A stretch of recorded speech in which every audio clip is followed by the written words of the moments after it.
Hello, good morning mga kapatid, mga kaibigan. Ako si Brother Romy. Narito naman po ang aking gustong ipakilala sa inyo. Ito po ang amorsiko.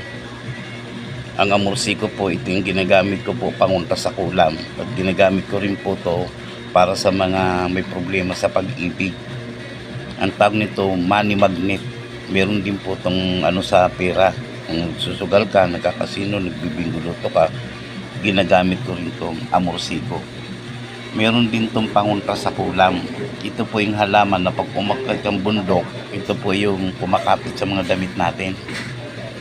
Matagal na po to ang amorsiko dito sa Quiapo. Inabot na po itong more or less 32 years na rin sa Quiapo.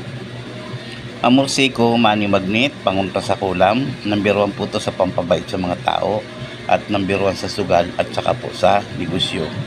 Paglalakbay, protection din po to sa paglalakbay.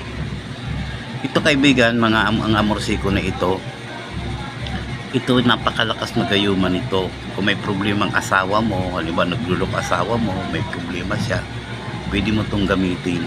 Ilagay mo ang pangalan yung dalawa sa loob ng bote. Nakakasiguro ako na ang iisipin, mamahalin niya, pag nanasa niya habang buhay, ikaw lang. Halimbawa, mag-asawa kayo, lagi kayo nag-aaway, tapos mayroong ibang relasyon ng asawa mo.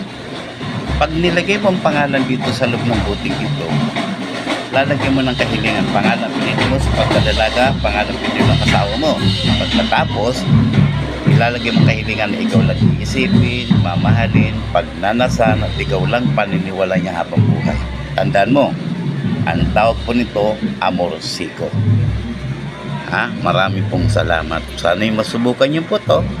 Kung pupunta ka dito ng Quiapo, halimbawa, nasa harap ka ng simbahan, mayroong Mercury Drugs dyan. Pag sa tapat ka ng Mercury Drugs, tumingin ka sa bandang kanan. Sa bandang kanan, may makikita ka dyan na mga nagtitindang chinilas. Pumasok ka sa loob, may mga nagtitindang santo doon. Nandito po ang pisto ko, Romy Semiporas, Expert Fortune Teller. Salamat.